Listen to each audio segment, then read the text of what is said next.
What is going on, ladies and gentlemen? T to the M to the IDD.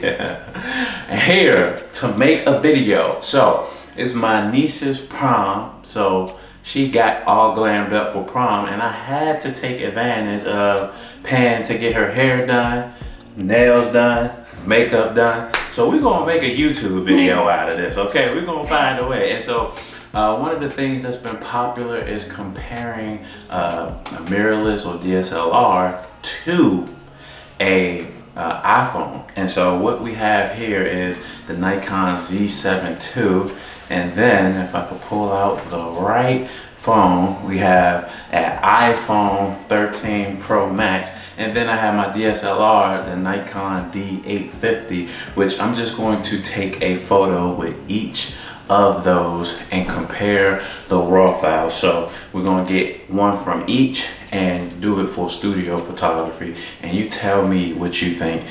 If a 13 Pro Max iPhone could take the place of a mirrorless or DSLR camera. You ready? Yeah. All right, let's do it. To set up, I have a beauty dish, and the first shot is gonna be with the Nikon Z7II. I have a beauty dish with a grid, and we're gonna shoot at the same focal length, which is 26 as the iPhone. Now you can't change the aperture on the iPhone, so the lens that I have is a 2.8. And so we're gonna go with that and just see the comparison. Okay, so we have our file from the Z7II. So let's go with the DSLR. Same setup with this 80-watt light, continuous light. We're going to use the Nikon D850. So,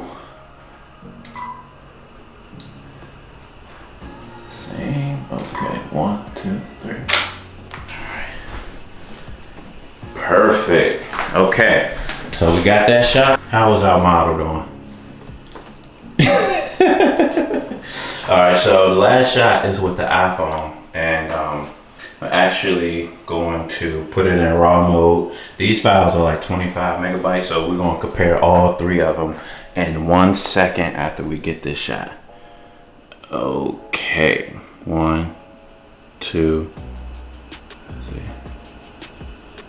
perfect.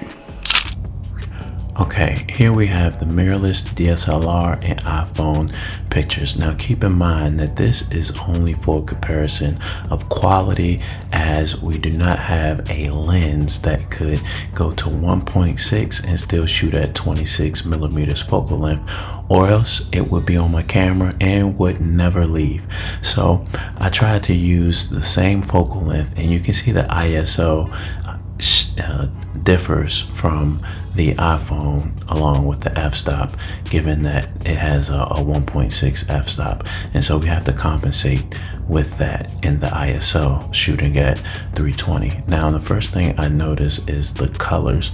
The colors look straight out of camera, nicer on the more professional cameras, but not as bad on the DNG file that the Apple ProRes provides. So let's go a little bit closer in detail.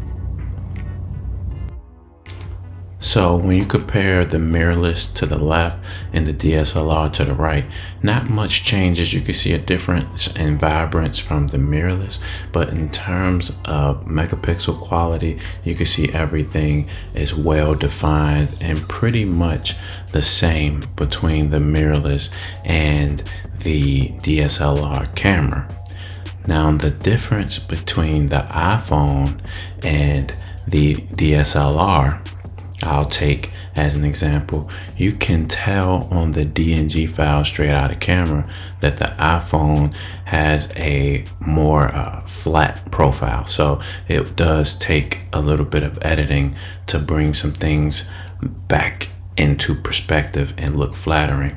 Also, you can immediately tell the detail with the megapixels between the two, and I think that's the main thing with studio photography.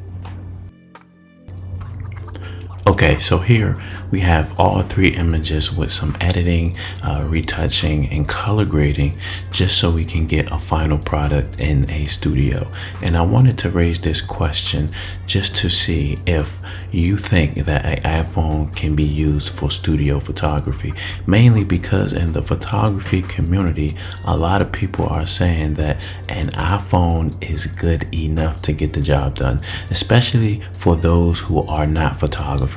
They will easily and quickly say, you know what, I'll just use my iPhone. And so I wanted to put it to the test in the studio to see if we could still get some crisp images. And from what I've seen is that if it is a particular photo shoot that you have in mind, maybe a full body or something that doesn't require as much detail, you may be able to get away. But in terms of quality, I don't think it is going to touch the mirrorless or DSLR that you see here in this video.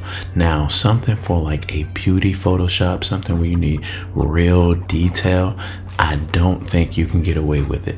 Let me know what your thoughts are for in-studio photography with the iPhone in today's day. T to the M to the IDD. Peace.